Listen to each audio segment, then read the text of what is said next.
उन्होंने बड़ों को भी कर्जे में डाल दिया, होम लोन में फंसा दिया, किसी को गाड़ी के लोन में फंसा दिया, किसी को जमीन के लोन में फंसा दिया, किसी को टीवी के लोन में फंसा दिया, किसी को फ्रिज के लोन में फंसा दिया, किसी को एसी के लोन में फंसा दिया, किसी को वॉशिंग मशीन के लोन में फंसा दिया। हर तबके के लोग अब फंस चुके हैं और किसी के पास कोई जवाब नहीं है कि वो लोग कैसे बचेंगे। हम प्रयास करेंगे तो दो विकल्प बनते हैं हमारे पास। यदि हम प्रयास नहीं करेंगे तो जैसा मैंने पहले बताया कि हम जब प्रयास नहीं करेंगे तो ये बात तो तय है कि उद्योगपतियों का कर्जा माफ होगा, क्योंकि हमने बोला नहीं था उद्योगपतियों का माफ करने के लिए कर्जा। हमने बोला नहीं था कि इतना कर्जा उद्योगपतियों का माफ कर दो। हमने ये बोला नहीं था कि कॉर्पोरेट सेक्टर का इतना कर्जा माफ कर दो। इस साल की रिपोर्ट है 2,09,000 करोड़ रुपए का कर्जा माफ किया गया है।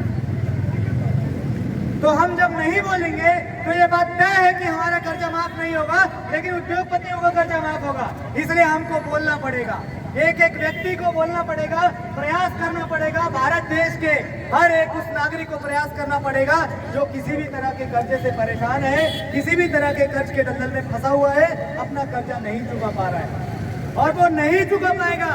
संसाधन नहीं है भारत देश में, इतने रिसोर्सेज नहीं है और संस्थाओं ने इसे मजबूर कर दिया है। और इसीलिए हम यहाँ पर मौजूद हैं। आज श्रद्धांजलि सभा रखी गई है।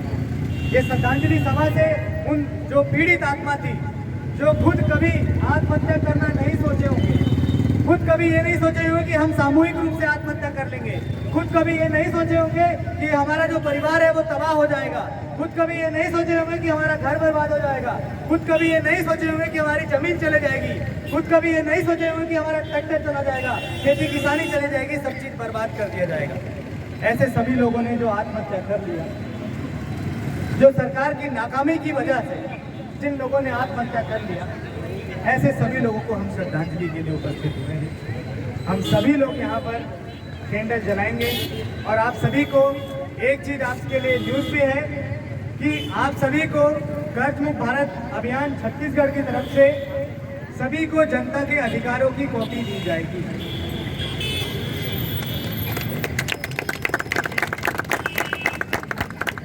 जो आरबीआई की गाइडलाइन है, जो आरबीआई की गाइडलाइन बैंकों को मानना है, जो आरबीआई की गाइडलाइन एनबीएफसी को मानना है और जो गाइडलाइन जनता को बताना है, बैंकों के द्वारा जनता को बताना है, एनबीएफसी के द्वारा जनता को बताना है, वो सारे गाइडलाइन की कॉपी हमारे पास मौजूद है। और ये भी बात है कि जब आप लोन लेते हो तो आपको वर्नाकुलर लैंग्वेज में नहीं मिलता। वर्नाकुलर लैंग्वेज का मतलब ये होता है कि जिस भाषा में आप समझते हैं। भाई आप हिंदी भाषा समझते होंगे, पढ़े, कोई अंग्रेजी भाषा समझता है क्या? सब हिंदी भाषा समझते हैं ना? तो आपका जो लोन का जो डॉक्यूमेंट है, क्या वो हिंदी भाषा में मिलता है? नहीं मिलता ना। मैं एक कंपनी में गया था, उस कंपनी का नाम नहीं लूंगा। उस कंपनी को मैंने बोला कि काम करो, ये जो डॉक्यूमेंट लेकर आए हो लोन के, इसको हिंदी में दिला दो। वो कंपनी वाले एक दिन लगा दिए, उसके बाद से फोन ही नहीं आया। इसका मतलब उनके पास हिंदी में डॉक्यूमेंट भी नहीं मिलेगा।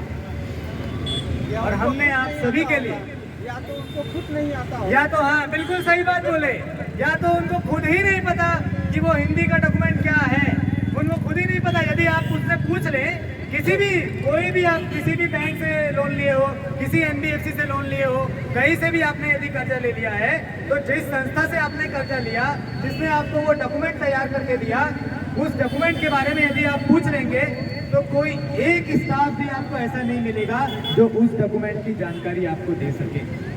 कोई एक भी स्टाफ, सब लोग अनट्रेड है। सब लोगों को केवल टारगेट दिया गया है कि भारत देश के नागरिकों को कर्ज दे दो, पैसा हो चाहे ना हो, कर्जा देते जाओ, कर्जा देते जाओ, कर्जा देते जाओ, कर्जा देते जाओ, कर्जा देते जाओ। और सभी लोग केवल अपनी अपनी नौकरी बचाने के लिए, कोई समाज के लिए काम करने नहीं बोल रहा, कोई समाज के लिए काम करने नहीं काम कर रहा है, लेकिन सब लोगों को केवल अपनी नौकरी की पड़ी हुई है, जिसकी वजह से लोगों को कर्जे के में फंसा दिए जा रहे हैं। बैंकों से कर्जा लेंगे तो एनबीएफसी वाले आएंगे कि कर्जा ले लो, कर्जा ले लो, कर्जा ले लो। एनबीएफसी से कर्जा ले लेंगे तो समूह वाले आएंगे, कर्जा ले लो, कर्जा ले लो, कर्जा ले लो। एनबीएफसी से भी कर्जा ले लेंगे तो डिजिटल लैंडिंग प्लेटफॉर्म वाले आएंगे जो फोन में आपको कर्जा दे देंगे। तो कर्जे के नजर में इस तरीके से लोगों को फंसाया जा रहा है और ये एक जाल है।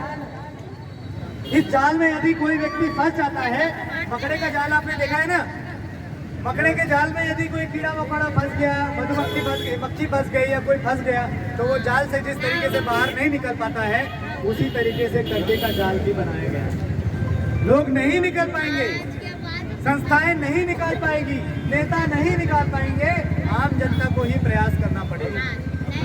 और आज हमने आप सभी के लिए आपके वर्नाकुलर लैंग्वेज में, यानी कि हिंदी माध्यम में आरबीआई के द्वारा जो मास्टर गाइडलाइन दी जाती है, जो सभी कर्जदारों के अधिकार हैं, उन अधिकारों की आपको सभी को कॉपी मिलेगी। हम श्रद्धांजलि के लिए आगे बढ़ेंगे, आगे का कार्यक्रम करेंगे।